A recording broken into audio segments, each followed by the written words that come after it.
Bonjour tout le monde. La fin de semaine étant arrivée, je présume que plusieurs d'entre vous allez vous mettre à la tâche là, pour avancer ou finaliser selon le travail écrit individuel.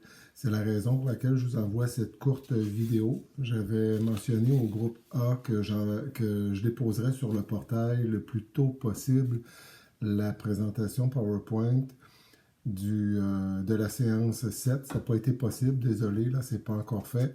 Donc, à défaut, je vous envoie quelques informations supplémentaires pour vous permettre d'avancer le plus positivement possible dans la réalisation de votre travail.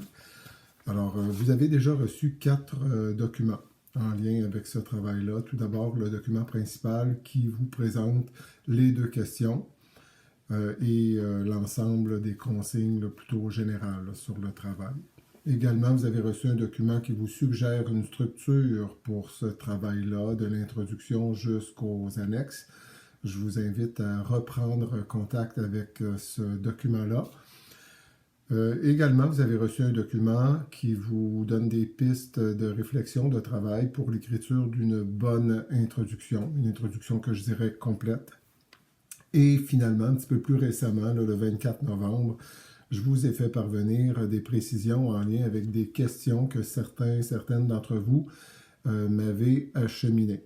Alors aujourd'hui, dans cette vidéo-là, quelques informations supplémentaires. Tout d'abord, on se rappelle que pour la question 2, on mentionne de faire au moins 10 liens avec la théorie qui a été vue au fil des séances.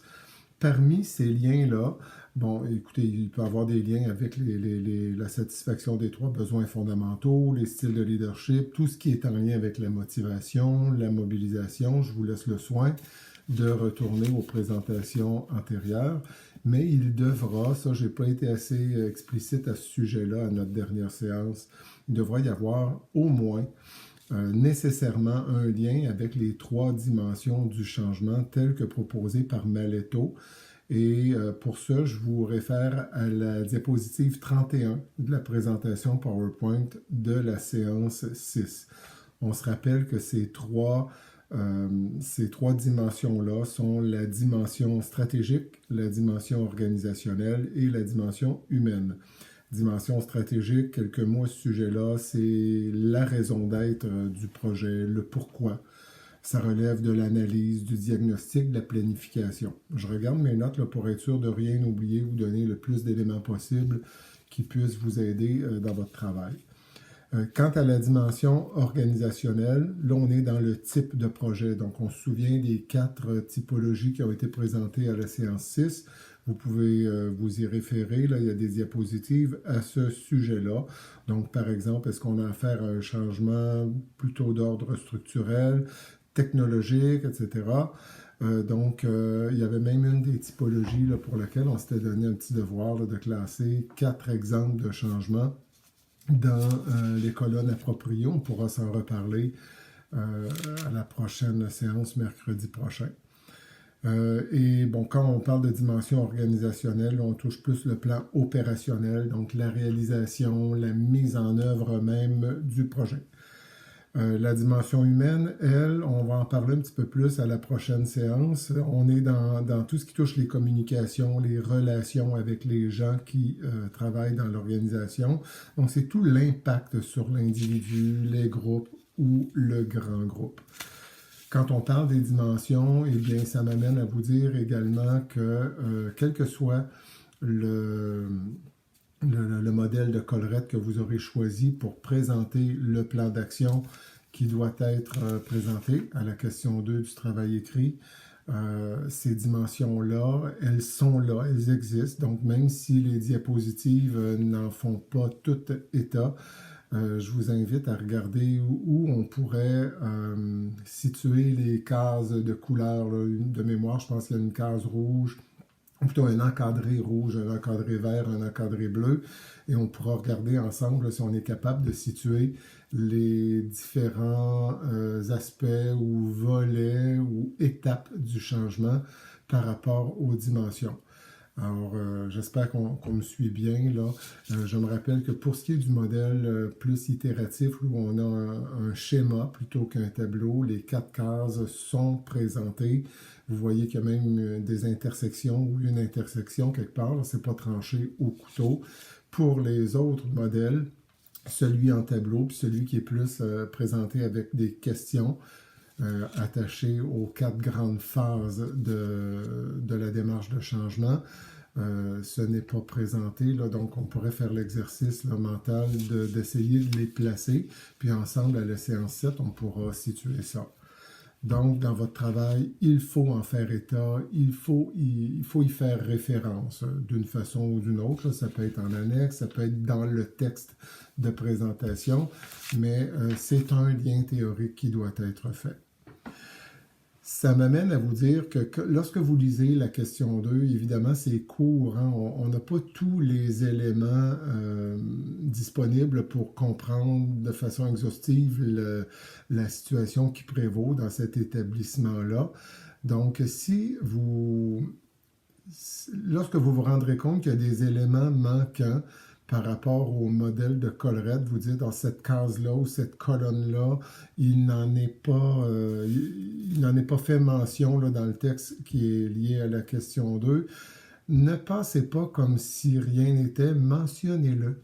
Il faut sentir dans le travail que vous avez remarqué qu'il manquait une information plutôt que de laisser croire que vous n'avez pas vu les choses. Donc, ou bien mentionner qu'il aurait été intéressant d'avoir telle information, que ce n'est pas fourni dans la présentation, là, dans l'analyse là, qui est faite de la question 2, ou bien vous pouvez vous-même supposer étant un consultant ou une consultante externe, que lors de votre analyse du milieu, vous pourrez donc supposer là, que telle information a été rendue disponible.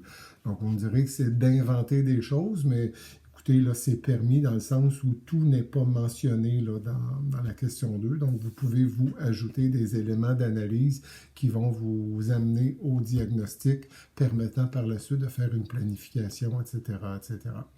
On pourra également en reparler à la séance 7 là, si vous ne suivez pas tout à fait là, ce que je veux vous dire, mais je pense que vous avez probablement bien compris là, qu'il ne faut pas taire les choses, il faut les dire, soit dire que c'est absent, ou bien que votre analyse a démontré tel ou tel aspect de la situation. Le plan d'action, il arrive que des étudiants nous demandent c'est-tu normal que dans la phase d'analyse, diagnostic et la phase planification, j'ai beaucoup d'éléments, là, ça prend beaucoup de place dans le travail par rapport au reste? Eh bien oui, c'est normal. Lorsqu'on veut mettre en place un changement, qu'on veut proposer un plan d'action, un plan de match, une bonne analyse menant un diagnostic le plus solide possible, et une planification, je dirais, attentive des choses permet par la suite de parler de moyens, de pistes d'action dans la réalisation et des pistes d'évaluation. Donc, il faut escamoter aucune de ces grandes étapes-là, qu'elles soient présentées en schéma, en tableau ou autrement. On doit avoir les 4 grandes phases de la démarche et l'analyse planification, c'est normal que ce soit relativement consistant. Également, oui, on a déjà demandé est-ce qu'on peut faire des recommandations? Alors bien sûr, le plan d'action par lui-même est un ensemble de recommandations. Vous avez fait une analyse qui mène à un diagnostic, vous planifiez les choses et puis dans votre planification et la réalisation, de même que l'évaluation, vous allez présenter des pistes d'action que vous pensez être celles qui pourraient mener vers un succès du changement là, qui est amorcé puis qui cause défaut là, dans ce cas-ci, mais vous avez comme réparé la situation, donc ce sont nécessairement des recommandations.